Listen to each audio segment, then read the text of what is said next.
Energy is a double-edged sword, but we can use AI to do the following. That's the application of AI in energy, application of AI in banking finance, application of AI in education. Okay, we spoke about this earlier on. And my favorite one, if there's anyone who wasn't here this morning, don't fight AI, embrace AI. When you give an assignment to that student, assume they're going to use AI. Don't say, don't use AI. Assume they're going to use AI. Your charge is, can I grade the prompts you gave to the AI system? Can I grade the outcome you got from the AI system?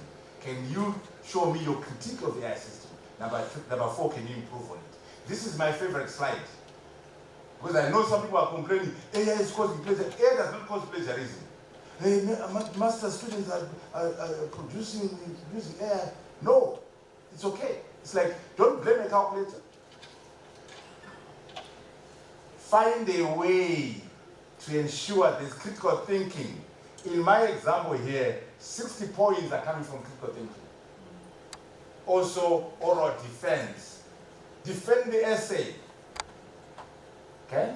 But I won't belabor this. We spoke about this in the morning. Applications in governance, applications in politics. And then we look at areas where we have direct impact of AI on the SDGs, indirect impacts on the SDGs, and then major impacts, and then minor impacts. So we can classify the SDGs as follows. Okay? We are saying, yes, AI has challenges. There are weapons, there's abuse, there's a dark side. Why don't we concentrate on the empowering aspects of AI and use them to improve the life?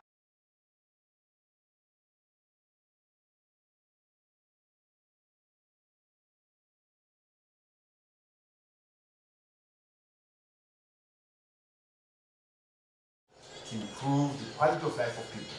That's what we're doing in this book. Prioritizing the prospects and don't get overwhelmed with the fears, some of which we spoke about this morning. That's that book. We're done with that book. That's this one here. Everything is here. Hey, Professor, come on. They say everything is here.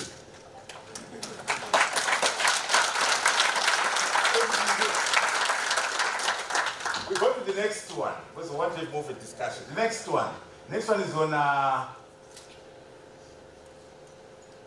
artificial intelligence, a driver of inclusive development and shared prosperity for the global south. Why are we writing this book? Don't wait for Silicon Valley to tell you how to use AI. Africans must have agency. Our needs are different. Professor Natanga was very clear in the morning. Our problems are different. But if you are taking the book or the knowledge or the thought leadership from China, from India, it will be relevant. Let us also start writing and say, this is what we want out of AI. So this book here is about the global south or Africa having agency by saying what we want out of this technology. What can we do to solve our problems? When I say load shedding, for example, why would you expect Silicon Valley to help you solve load shedding? They don't even understand why you load shed. You switch off, when do you switch it off? Keep it on. They don't know that we have a gap between demand and supply. For us to solve load shedding, you and I have to put our heads together and come up with a solution in Africa. Because of load shedding scale to 100, right? So this book is about Africans having agents in the revolution. Forget SDGs. We want agents as Africans. That's the book. Why write the book? We are worried about the majority of the people in the world, what are called emerging and least industrialized countries, known pejoratively as the developing world. We don't like that one, because it's very judgmental. We prefer emerging and least industrialized countries. That's more polite to us. Africa, Latin America, Caribbean, Asia, excluding Israel, Japan, and South Korea. Oceania, excluding Australia and New Zealand. That is the emerging world, the least industrial country. Don't call us developing world. We are developed although we are poor. So don't use that term. We don't like that. Emerging is better. These people are ignored by most policy makers. Why are we concerned? There are 8 billion people in the world, and 6.6 billion are in the global south. In the emerging and least industrial countries, that 6.6 billion people. The majority. Only 1.4 billion are in the North, America, Europe. They are 1.4. They are ruling the world, but they are 1.4 billion. We are the majority, but we are onlookers. We are bystanders. We have a shared history, similar features, similar challenges, high levels of poverty, inequality, unemployment. The global south has a lot in common. There are so many of us, but we have no power. Or at least we don't realize our power. So I wrote that book because I wanted to say, we, the majority of the world, want to define how AI is understood, want to define how to use AI to improve ourselves. We are not going to wait for the global north to tell us how to use AI. We are 6.6 billion. We are the global majority. In fact, these days, people don't like global south. They now use global majority. You know, people always using new phrases. As if using new phrases changes the conditions. So global south is going out. Global majority is the new one. So we are the global majority. And of that global majority, 1.4 billion are in Africa. Us, 1.4. But guess what? There's also a notion called global Africa. Global Africa. Global Africa says the Africans on the continent plus the diaspora. We're talking about 2.2 billion people with a GDP of $5 trillion. Okay? If you look at the top 10 countries in terms of per capita income, there's now no one from the global south there. So you can see that in terms of economics, we have a problem. Distribution by GDP per capita, there's none from the global south in top 10. Gini coefficient, this is the measure between the poor and the rich. Gini coefficient. And guess what? We are in South Africa, aren't we? The biggest economy on the continent, the most unequal society in the world. South Africa is the worst in the world in terms of inequality. Gini coefficient. You see, size of economy does not say much about equality or lack of it in the society. What we want to do is to reduce these numbers. Of which South Africa is number 1 of inequality in the world. I'm sure it's not a very comforting thought. To beat South Africa, the biggest economy. Some of you say, I'm going to Africa. When you are going from South Africa to Zimbabwe. You're part of Africa, and you are the West in terms of inequality. We want to reduce that. Why am I putting this up? Remember the title of the book. Using AI to achieve inclusive development. Using AI to achieve shared prosperity. When you have a Gini coefficient like that one, the economy is not shared. The prosperity is not shared. So we are not inspired by America. America's wealth is not shared. We want AI to create inclusive development and shared prosperity so we can reduce these numbers that are showing inequality. Some people can say, no, these countries are so different. China, India, Malawi, Zambia, Singapore. Why are you studying them together? They're so different. They're heterogeneous. What's the rationale of studying them together? Couldn't you say global south? Yes, we know there are different stages of development. China, India, Malawi, Ghana, South Africa. Why study them together? So we can learn from each other. China used to be very poor like us. In 40 years, they were able to move 800 million people out of poverty. In 40 years, what did they do in China? So that's why we want to study these things together. Singapore, in 1960, the GDP of Singapore was the same thing as the GDP of Rhodesia. Today, Singapore is number 1, number 2 in the world in terms of per capita GDP. Zimbabwe is in the doldrums. What happened? Right now, China is moving with AI. They're doing very well. Singapore, we do the case studies there.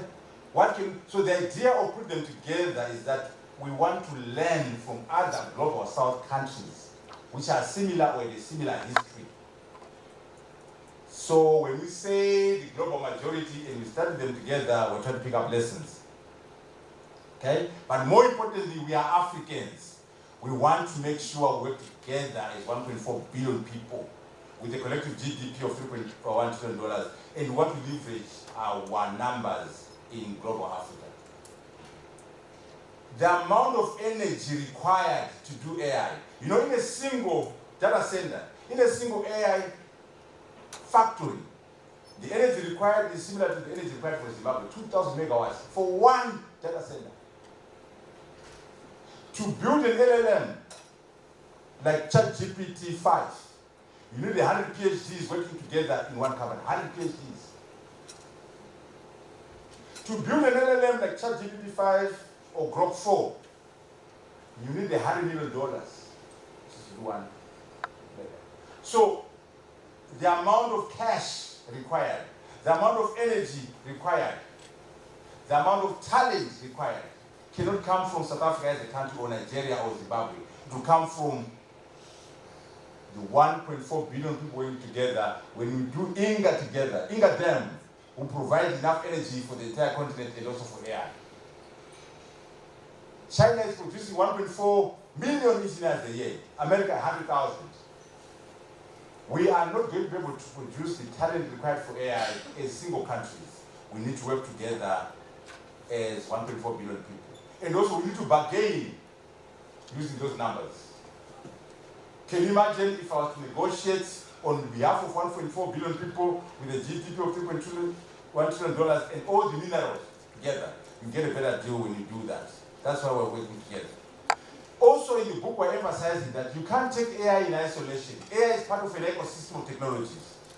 So when you embrace AI, embrace blockchain, embrace cryptocurrency, embrace quantum computing. So we must understand AI as part of an ecosystem of technologies. Okay?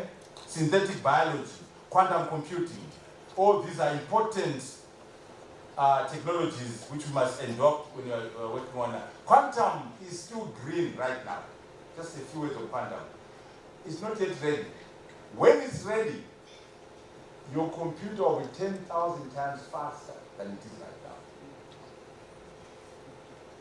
It will change computing. Even the language is going to change. You have megabytes and gigabytes right now. You're going to be talking about qubits. Synthetic biology, we're editing genes. So that Professor Kabandi, we edit his genes, we take out the bad genes. So the future Kabandi will only have the good genes. We take out those bad ones, Professor. And then we are also resuscitating genes that expired. I mean, the dinosaurs are coming back under synthetic biology. So when you combine synthetic biology and AI, it's another revolution. So in the book, we're talking about transformative technologies and how they can work together. Quantum computing is important. Synthetic biology, cryptocurrency is our decentralized finance. When you go crypto, there will be no central bank. There will be no governor of the central bank. It will be decentralized finance. Okay? And then we'll talk about how we organize ourselves there.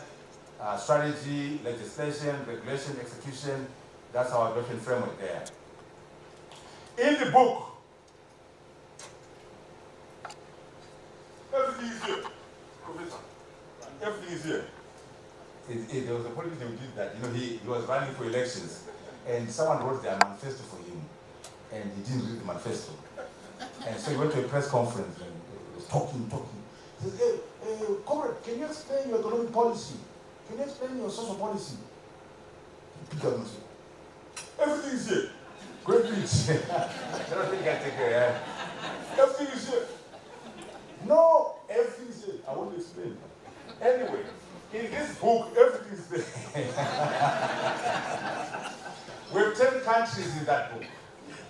South Africa, my favorite country, Zimbabwe, Kenya, Rwanda, and Mauritius. Case studies on AI are in there. And outside Africa, we have India, China, Malaysia, Singapore, and UAE. So 10 case studies on how to adopt AI. And please, South Africa, I know you're the biggest economy, but in terms of thought leadership on AI, you are number 3, according to my research. Number 1 is Rwanda. Number 2 is Kenya. South Africa is a distant third. And I'm sure the people in Pretoria don't want to hear that. I've done this study. You are lagging behind in terms of the thinking and the planning. In the world, UAE and Singapore, of course China. UAE is interesting because they were the first ones to have a minister of AI. Not as a part of ICT, on its own, minister of AI. Someone who goes to cabinet to talk about AI, and that's all they do. AI, minister of AI. Most countries, AI is part of ICT. So in this world, in the world now, we have about 3 or 4 countries now we have a minister of AI, but UAE was the first one that doing very well those Arabs there. Yeah? So we are learning from each other in Africa.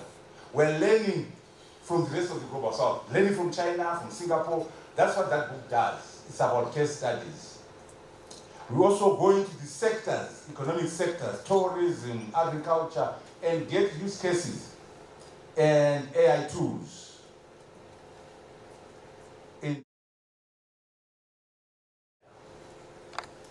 We are not concerned about the SDGs specifically. We're talking about us as Africans having agents. We'll look at 5 case studies in Africa and the rest of the global south.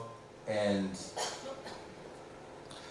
as we go to our discussion, Professor Kabandi, the AI revolution demands a writing culture.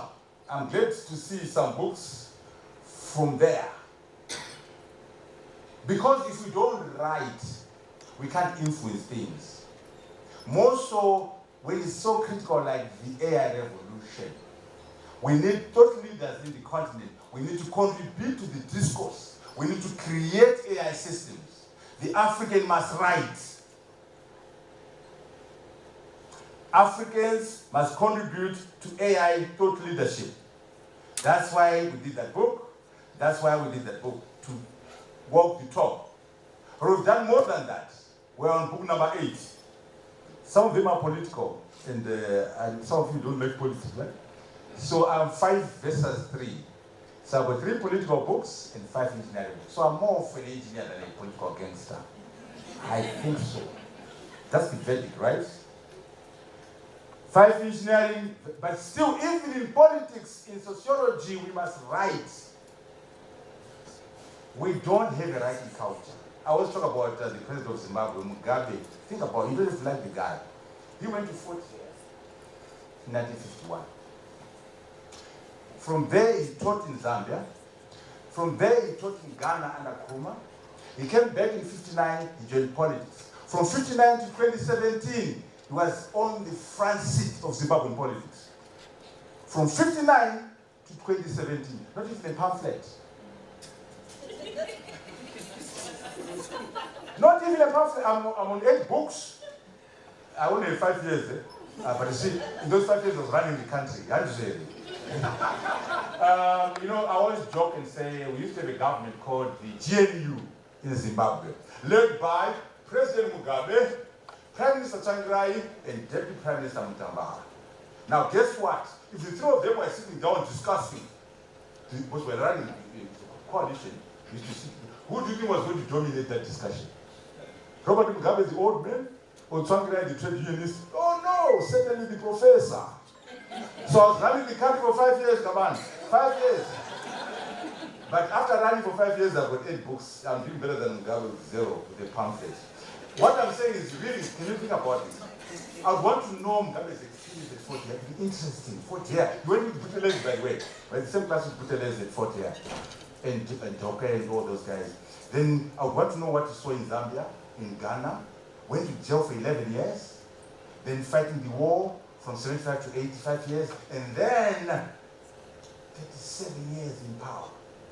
And you walk into the grave with all that wisdom. Shame on you Africans! Mandela has written, Beck hasn't. I'm on his case. Hey, Brother Zuma, let's read the book, Brother Zuma. I'm serious. Obama has done volume 1, volume 2. Thatcher has got 4 books. The Americans and the Westerners know the value of writing. Tony Blair's got a book. Brown has got a book. What's wrong with us foolish Africans? Why are we not writing? Documentation is divine. We must have a writing culture. But more importantly, let's write about AI, right? We must write. It is publish or perish. Publish or perish, Professor Nyatanga. Are you going to perish or are you going to publish? It's your choice. But we must also read. Don't just write it out.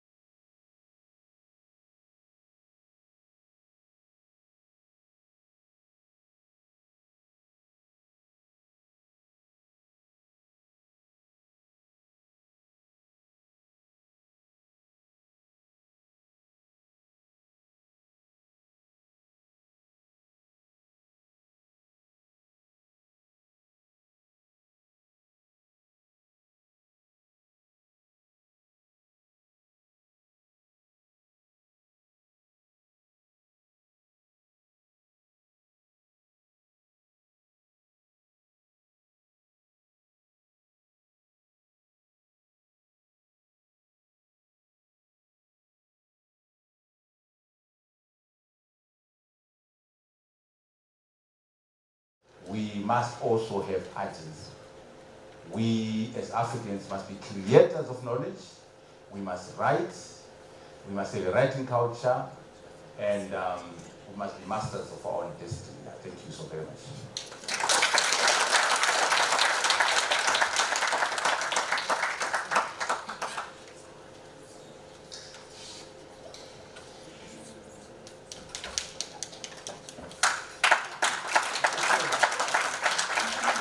Let's give another round of applause to Professor Kambala for the incredibly brilliant presentation and the way he presents to us the seamless integration between AI and sustainable development. It's really quite amazing. And even the way he presents it gives a very interesting, picture or illustrative approach to how we should solve our problems in a very practical way. So I thank you so much for taking us through this book, and I think it has whet our appetite. But I'll just, make just a few remarks, a few comments. Then I'm going to invite questions from the audience.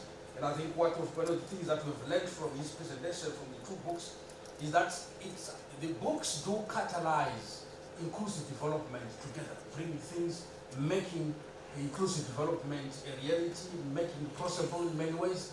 Now, from an analytical exposition, he has taken us through a fairly slow pace, rising up from the lowest level, even from the lowest person. I think he's one person that I salute in this world, his ability to go to the grassroots level, where people in the communities, in the villages, get interested in the way he presents things. They come, they want to understand about AI. Even some of our mothers who are selling on the markets, they come and listen. And this is really what we should be able to do as academics. Make it being more relevant to our communities in many ways, and this is what this book does. And so the book, these books meticulously illustrate, and they do also show clearly the kind of frameworks that are necessary for sustainable development. And I think you will hear a lot more when you get the book. And so the inclusion of sector-specific and country-specific examples in this kind of books are really quite amazing. And I think the way he extends also the discourse by aligning AI development to SDGs is something that is fairly unique and interesting. And so we take the strategic framework which you are sharing with us. I think we take it very seriously so that we don't just focus on vision, but we come down to the level of implementation. And even as academics, I think sometimes we fail a lot more on implementation in many things in life. So what are the strategic issues that came out of this? And I think we learn from there that the risks of digital imperialism, data colonialism, those kind of issues are things that are researched, but they inform us where to start from. And then we move on to look at the future. And I think the integration and complementary technologies, it's not just AI on its own, there are a lot of other related technologies that should come in. We should also bring in our indigenous knowledge systems, should be able to bring in other issues that are relevant for the development of our people. So as you look into the future, these books also, and I like the focus on the way we use the metaverse, the way we use, blockchain technology. And so there's some of the realities that we're challenging our people to go in the future. And these two books are very rich on that. I think another round of applause to Professor Mtambara. I would like to invite now any issues you want clarified from Professor Mtambara and any questions you may have. So we're going to have a roving mic, and we're going to take 5 people at a time. We take the first 5, we'll ask Professor Mtambara to respond very briefly. And also, we also ask, if you ask your question, can you try to make your question fairly brief, preferably one question, so that you all participate. So the first one, I see at the back there, I got the gentleman close to you. If you can just... Yes, I have a question for the professor there. The question that I have is the biggest fear about AI right now. I know you say you must embrace AI, but the biggest fear about AI is the fact that someone like myself, they have this fear that it's going to replace the jobs of other people, right? That is the question. Can I just, another question, just yeah, so you guys put the second another question that I'm having is, do you know I'm a school teacher? I've been teaching in the public school for the past 30 years of my life, right? Now we realize that the biggest problem about our children is not, they cannot read without comprehension sometimes, right? So are we running too fast for our children? Because sometimes they can read, but they don't understand what they're reading, right? We need to put more emphasis on reading and literature in our schools. Thank you. Thank you so much for that good question. Let's go to the next one. Gentleman in the front there. And after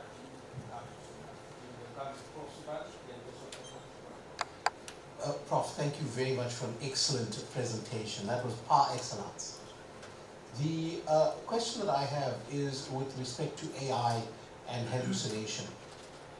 In a recent High Court judgment in the Mabunda case, the judge had picked up on a lawyer that had used AI for his research, and AI created case law.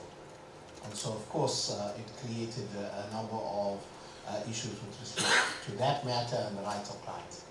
But I say this particularly with respect to the beautiful research you've done. And I like the fact that it intersects on so many different areas academically, as well as just in terms of our solution for sustainable development. But as we apply AI, and I noticed that one of your slides had issues and problems with respect to AI. So with respect to the hallucination aspect in particular, that's something that we need to maybe safeguard or have guardrails against. And I'm sure you have comments on that. Thank you. Thank you. Let's go at the center there.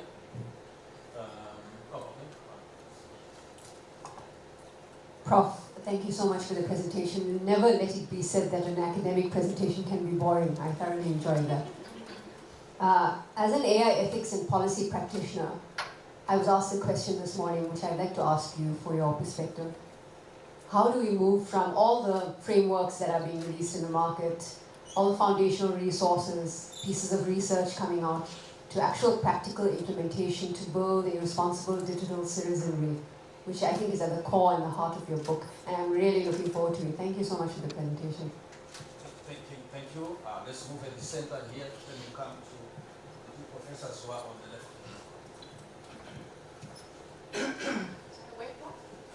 My good friend there with next one here. Thank you. Thank you, Prof, for an inspiring presentation. My name is Smo Vilalazi. I'm a member of Parliament in the National Assembly, and until recently I was on the Portfolio Committee on Communications and Digital Technologies, so this is of particular interest to me. One of the things, for example, is that we have an AI framework that the government is working on. It's still in the process of being promulgated. But I wanted to check from you, Prof, from a governance perspective, what do you feel are the key aspects for South African legislators to consider in regard to AI? And then moving on from the legislators, what are the key research areas that we need to focus on as members of the Global South? And then a second question that I thought I'd be interested in a response on from you is, President Trump and his administration is clearly against, most definitely against the SDGs. They've come out strongly critical of them. Now that's in the US, it's in the global north. However, we know the impact that they have on the rest of the world, particularly Africa. What do you believe is the impact of the negative attitude of Trump and his administration towards what you consider central to the development of AI, and how do you advocate that Africa handles or deals with that issue? Thank you. Thank you so much. My two good professors on the left here. We'll start with,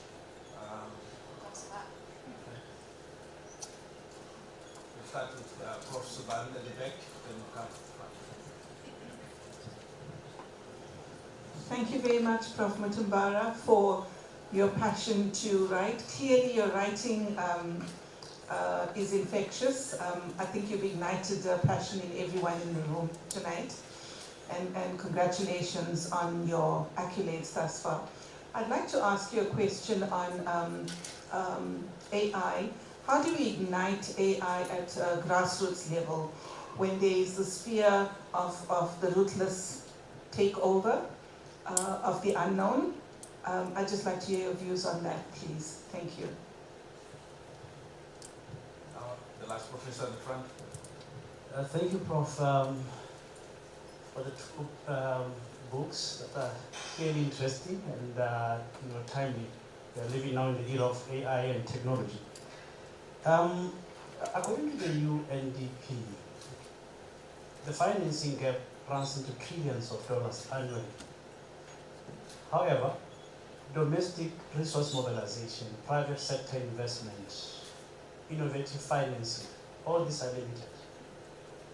What is it that countries in the global south, or what strategies can they deploy to ensure that there is adequate financing to deploy AI to achieve SDGs? We take the African continent, for instance. It has resources. It doesn't have a resource problem. It has a leadership problem.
Category number 3, even better news. There are going to be new jobs that never existed before AI. Smart contract lawyer,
UKZN must take mandatory subjects: financial literacy, entrepreneurship, digital skills, and AI skills for everyone, whether you're studying law, engineering, sociology, Zulu.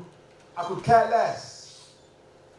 Every one of your products must do financial literacy as a mandatory subject, must do entrepreneurship as a mandatory subject, digital skills as a mandatory subject, AI skills as a mandatory subject. If UKZN is going to cut it in the AI revolution, then that will take care of our young people. Hallucinations. Let me explain this concept. AI is not always right. You give it a question, it will constantly lie to you. say, okay, let's say you Google, you use AI on me. You know, I went to Oxford for my master's and my PhD. I went to use it for my undergrad. It will say to you, oh yeah, Professor Mutambara, he went to UKZN for his undergraduate degree, and then he went to Harvard for a PhD. It will lie to you with a straight face. That's what we call hallucinations. Or it gives you a false citation, a fictitious citation, a fictitious reference. That's what is called hallucinations. Now, ChatGPT 5, Altman and the team are saying, no, we've removed the hallucination. They haven't removed it. It will happen. But here's the answer. It's your problem if it's hallucinating. You must give it the right prompts. You can say, please, I want this. Don't use, you can even give, only use legitimate references from this journal and that journal. Please, you can actually give it very serious prompts to avoid hallucination. If you give it a general instruction, which what that lawyer did and another lawyer in Zimbabwe. We've had a similar case in Zimbabwe, by the way, to the Supreme Court. The guy had fictitious case law, fictitious references before this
I talk about it in the book. The Americans are now very retrogressive. They're removing funding from this and the other. Because one of the major issues is the funding gap. Someone asked about the funding gap. It's huge. And it's going to be a problem because the Americans are no longer funding. And that's why we need to start funding our own programs. We must think in terms of our natural resource base, our minerals. Why are we not leveraging our minerals? I said in the morning, the two revolutions going on are the AI revolution and the energy transition. Those are two huge activities in the world. Both of them are driven by critical minerals and rare earth minerals. They are here in South Africa, those minerals. They are here in the DRC, they are in Zimbabwe. Why don't we leverage our critical minerals to unlock the cash, the funding we need to fund our programs? That's number one. Number two, why don't we beneficiate? Why don't you produce cars, produce catalytic converters, produce batteries, and not sell raw lithium? So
may come here, on here. I'd like to now invite the following people to come. Let's get Dr. Devika Pillay, can you come and take a seat? Then Professor Reddy, can you also come and take the second seat? Then Dr. Anything, if you're in the house, can you also come and take a seat there? In that order. Then Professor Suban, will you please come after Dr. Singh. And Professor Tia. These are very important colleagues. We have also followed the journey of Professor Mtambara. And so, as a university, we are so proud that our colleagues that are sitting in the front have also published books. And so I'm going to ask, give each one of them exactly 5 minutes to tell us about your books. So I think for Dr. Pillay, we want to hear a lot more about your book on sustainability in marketing, in emerging economies, conceptual and empirical perspectives. Then after that, Professor Reddy will tell us a lot more about the two books, one on local government and fiscal transfers, and another one on whistleblowing and whistleblowers in Africa. You tell us a lot more about that. Dr. Eddie Singh, you want to enlighten us a lot more on Devonish, on interpretation, volume 1 and volume 2 of the Juta and Company Limited. We want to hear a lot more about that. Professor Suban, you will take us through the efficacy of stakeholder engagement, political accountability, and local economic development. You shed some light to just teach us a lot more. And then my friend at the far end, Prof. Thiam, your two books, Practical Tools for Youth Entrepreneurs, an applied approach for South Africa and beyond town. And then the other one on youth entrepreneurship and ecosystem theory for young entrepreneurs in South Africa and beyond. So in that order, 5 minutes each, you can just come. I'm looking at the watch. Or maybe we could just yeah. So let's just be more respectful if we can keep them seated.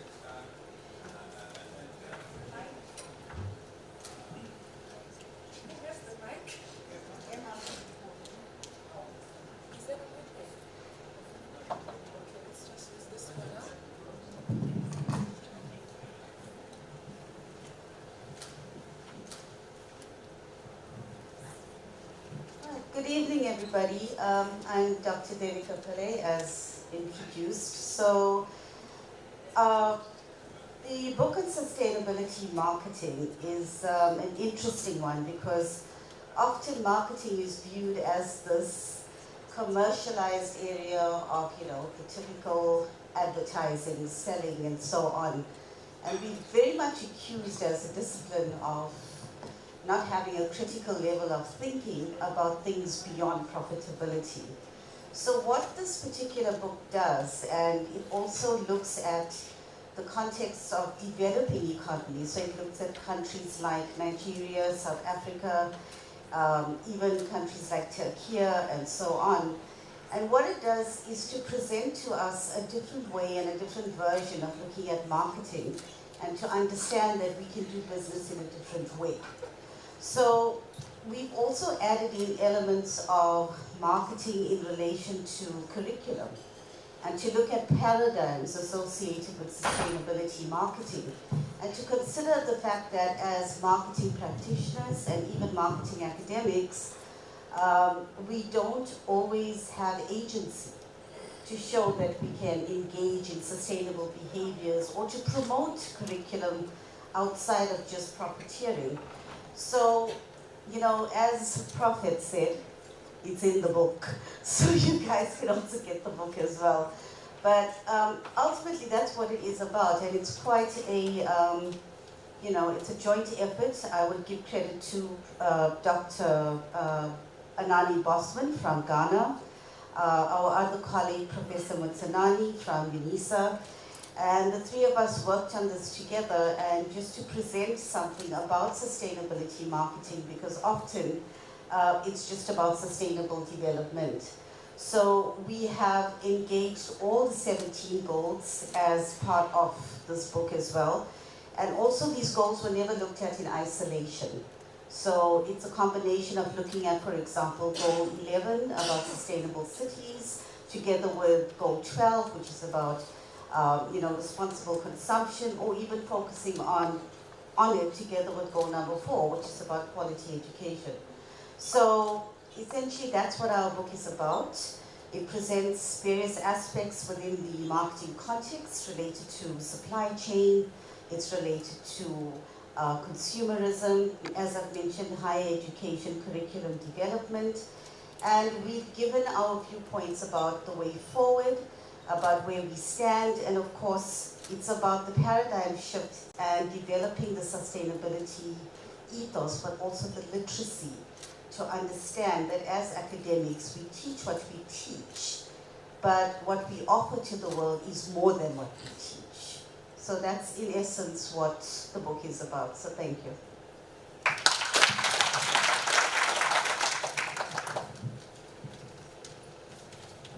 Thank you very much, Program Director. It is indeed a pleasure being here this evening and participating in this event. Now, ladies and gentlemen, I've been involved in 2 books, and I'll just give you a brief overview of each of these books.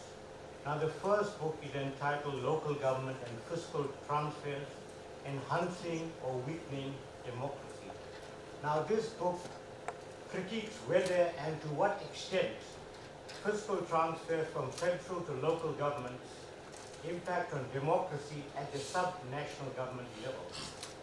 Now, fiscal transfers are viewed as undermining democracy as politicians use them to develop patronage networks, weaken opposition candidates, and recompense municipalities that support them. Alternatively, others have an alternative point of view and have argued that fiscal transfers serve to enhance local government or local governance and increase transparency, reduce corruption, and promote democracy.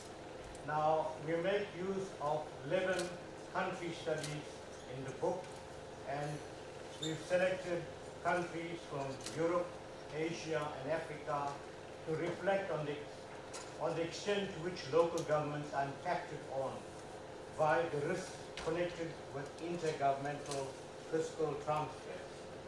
Now, we are focused on the following countries, as I indicated, several countries from Eastern Europe, namely Albania, Lithuania, the Czech Republic, Portugal, the Slovak Republic, Sweden, India, South Africa, Japan, Philippines, and then Indonesia. Now, the book has relevance to the field of public administration, public finance studies, and also public policy. Now, there are 3 co-editors of the book, and my co-editor is Professor Gerard Numek, who is a professor of public finance and public management at the Faculty of Economics and Administration at Maastricht University in the Czech Republic. And then the second co-editor is Professor Michael Klasek, who is a professor of public policy at the Charles University in the Czech Republic.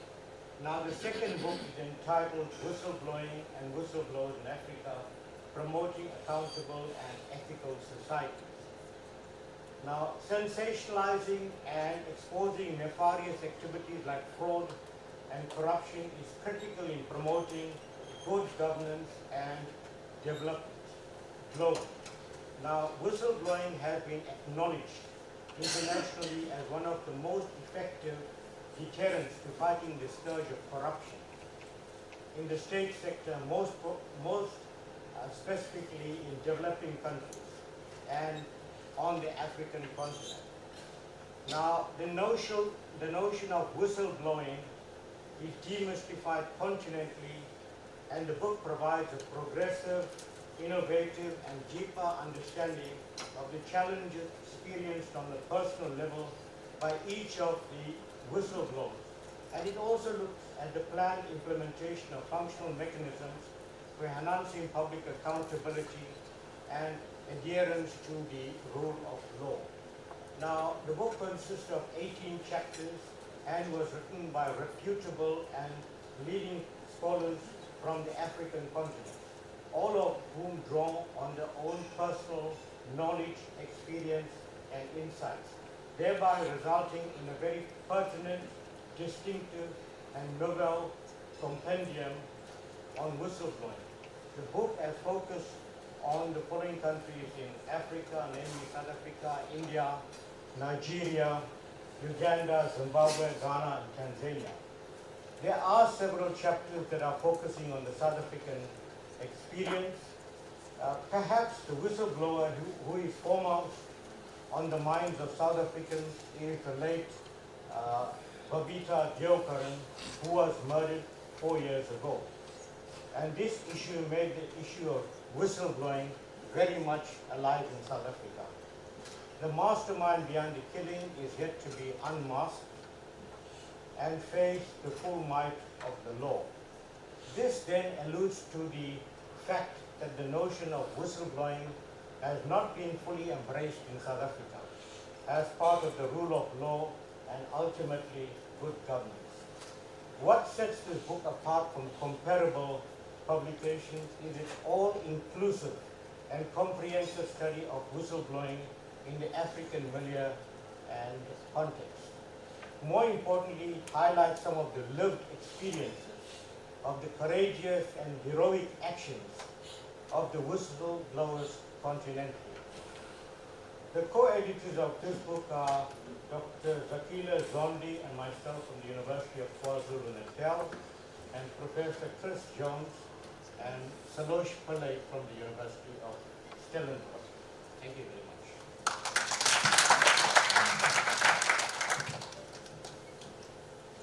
Good evening, ladies and gentlemen.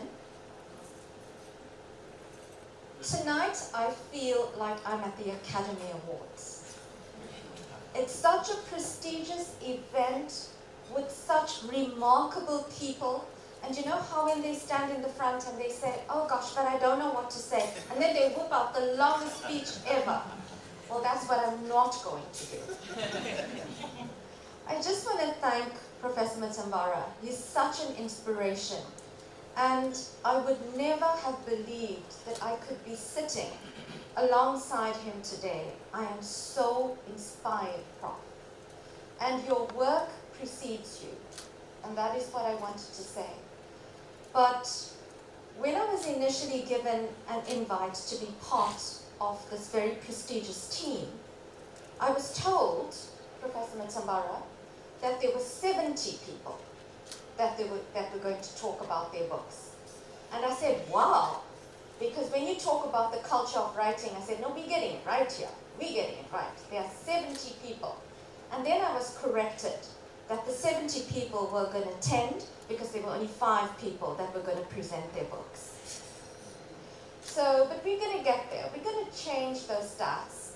And I just want to say that I find your books particularly inspiring, motivating, because coming from a field of law, both the books, volume 1 and 2, look at the development of legislation after the Constitution. And the main motivation for the books, because basically, I'm not going to take credit for it, my mentor, George Devonish, had a lot to do with putting the books together. But basically, in terms of my teaching, whenever I looked around for a book at this point in time, which marks over 30 years into our democracy, I was always struggling because no author was saying it the way it was. Where are we? Because you asked that question as well, Professor Matambara. Where are we? And that is what I need to capture with my students. And together, we put together volume 1 and 2 over a period of 5 years, which I think is quite an achievement. Professor Devonish, my mentor, is over 80 years old. So a lot of people console me and say, no, but he's got the time, so don't worry, don't feel bad, because he keeps pushing you. He's got the time. So it took us 5 years to get the books to fruition. But what I want to say about it is that book 1 basically looks at the methods of interpretation, the techniques of interpretation, and book 2 is constitutional interpretation. Today, it was so amazing. There were so many overlaps between what you had to say, Professor Matambara, and what our teachers had to say, our legislators had to say, our parliamentarians had to say, because there's a thirst for knowledge. And I'm so glad that you married the two when you say that we can do this. One of the fields that is lacking, or one of the fields that we need to develop or enhance, is AI and law, because there's a lot of work that is currently being done in that area. So ladies and gentlemen, what I want to say is that the main motivation for the book is to encapsulate exactly where we are at this point in time. 30 years into our democracy, and to mark that in terms of where we are and where are we going, and all of what you've indicated and our speakers have alluded to in terms of the yardsticks, in terms of acknowledging that, in terms of a transformative system that can actually work And I think we've got the recipe. We've got the recipe for success, and we know what needs to be done. But I have to correct you about one thing. If you could, I beg your pardon, but I've got to do this.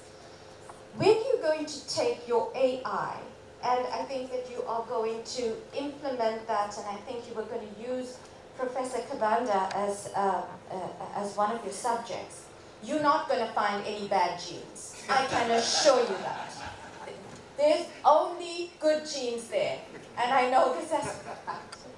So ladies and gentlemen, I'd be absolutely honored and privileged to chat with you a little later about the books, and I would like to give my other colleagues an opportunity to talk about theirs. And basically, I think the motivation for the book is to capture where we are at this point in time, and that is 30 years into our democracy, and to mark that in terms of understanding that perspective from the perspective of law. Thank you very much.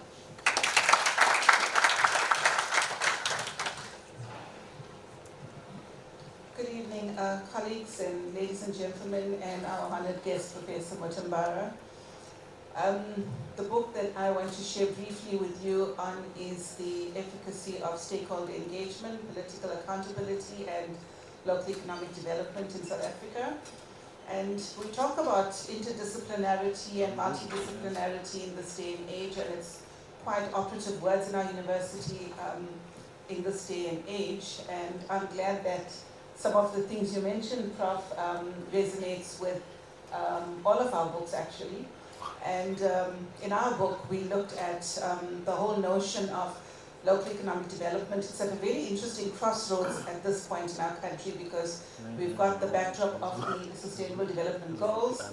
We talk about sustainable development, and one of the key priority areas of the Government of National Unity is inclusive growth and job creation. And that is at the heart and soul of everything. Job creation is music to our ears when we talk about the socioeconomic realities and poverty, etc. So in this book, we look at the significance of a multi-stakeholder engagement, what it means to create a stakeholder framework, to work with different stakeholders. How can we invite the local economy? How can we stimulate the local economy? How can we scale up resources? When you look at the supply side of it and the demand side is for service delivery, for sustainability, for survival, and the supply side is to scale up the necessary resources for job creation to flourish. We also look at the whole notion of local economic development in a VUCA environment, especially in this day and age. We know what climate governance is doing, and it's ravaging our local economies. We also looked at COVID and the impact of COVID and the post-pandemic era, the net effect of that in terms of the job market. And we speak strongly about the public and private sector coming together, taking joint responsibility and creating a conducive environment for local economic development to flourish, particularly when we look at wanting to develop a capable state. And how do we actually put our hands to the plow to make that state capable? And I'm glad, Prof, you spoke about resilience, because that is the operative word today. And we speak about resilient communities in the book as well. And how can communities become more resilient? How can they become employable with local skills? And how can we build the skill set for the local economies to thrive? Because if we do not address pro-poor strategies, then we really will be failing in fulfilling the Sustainable Development Goals. So it's a very interesting book at this point in time for researchers that are doing research on local economic development and how to actually create that framework as well. It is an open access book, so you will be able to access it. It's a publication of one of the compendiums of the Democracy Development Program. And Dr. Paul Kareki, who is a research fellow at UKZN, and myself are the editors. And we have written some chapters in the book. We've invited erstwhile colleagues in the fraternity who contributed in the book as well. And it is a must read. So with those words then, I say thank you. Well done, colleagues, and Program Director and Prof. Mutambara, Prof. Kambanda. As we are at the end of the program and I'm the very last speaker, I thought it would be well to share some photos at this point of the time and not talk too much. So three books. First one, cover on here. Started on a journey about 14 years ago where we were inquisitive on the issue of youth unemployment, and we thought it's not the issue of youth, it's a leadership issue. And we looked over a long period of time on what can be put together in terms of the ecosystem to support young people to become more innovative and more entrepreneurial.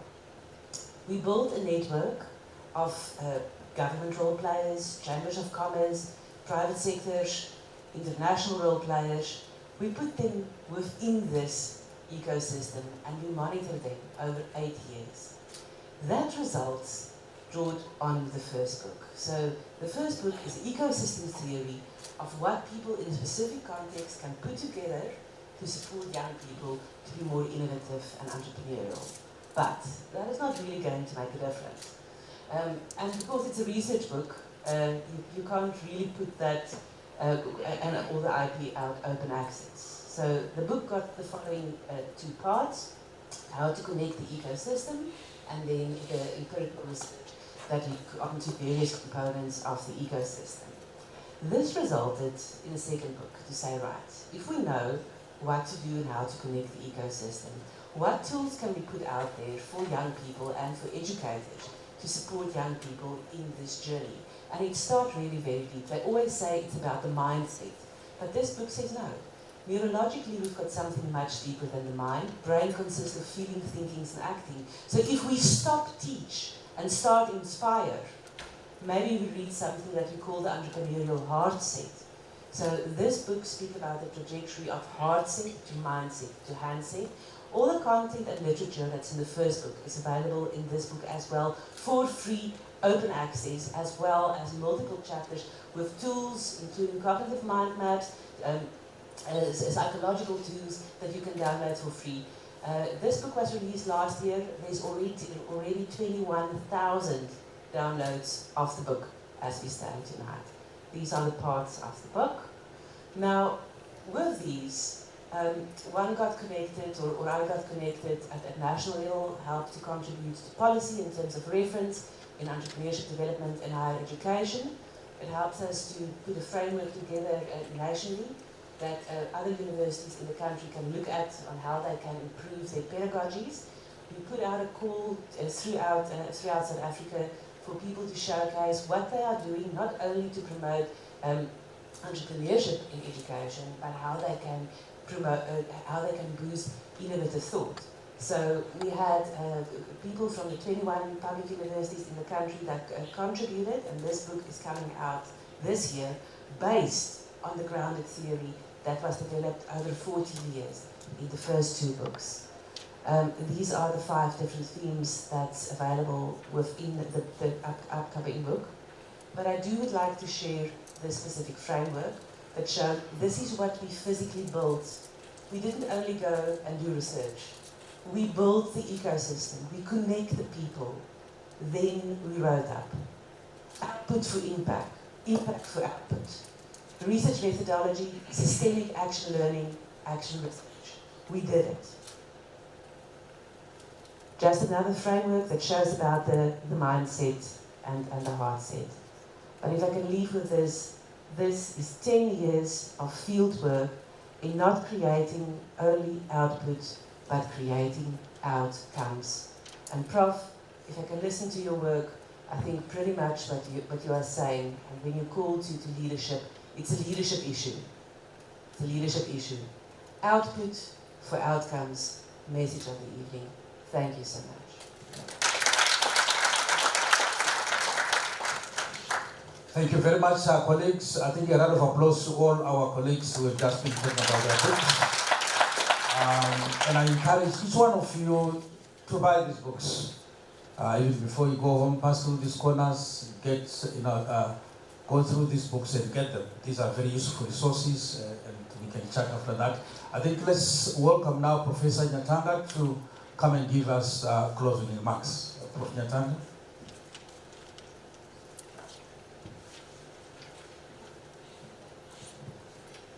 Evening, colleagues. Again, it has been a long day. and I'm sure most of you are all tired, so I will not take much time. First of all, I'd like to thank our guest, Professor Mtambara, and congratulate you on your books. Colleagues, the books are here for sale, and I'm actually told that there is a discounted price. If you try ordering it directly from the publisher, I think it's 30% more or 40% more. So you can get a discounted price here. So I really encourage you to get the books. So as the books from my colleagues, I'm sure they are also quite discounted, right? We don't get paid enough. Use access, just go and download. But also, if you are a UKZN staff, you have your research course center, you can buy books from your research course center. If you have any problems with your financial officers, please just email me or copy me in the email to claim your money back from your course center. So you can purchase the books and claim from your course center. From here, where are we going? We have just this is a cocktail outside. Please do stick around, network with our guests and the authors, exchange numbers, network, plan your next collaboration. Those who are not from UKZN, from industry, from other institutions, I really thank you for taking the time to come out. And I really wish you guys a fruitful evening and a good night. We are here back tomorrow morning, and we start off at, I think, 8:45 with a breakfast panel discussion. Our keynote speaker, who is also guest of honor tonight, will be part of that panel. So I really invite you to continue the discussions tomorrow. But as for now, I wish you a good evening and safe travel back home. Thank you.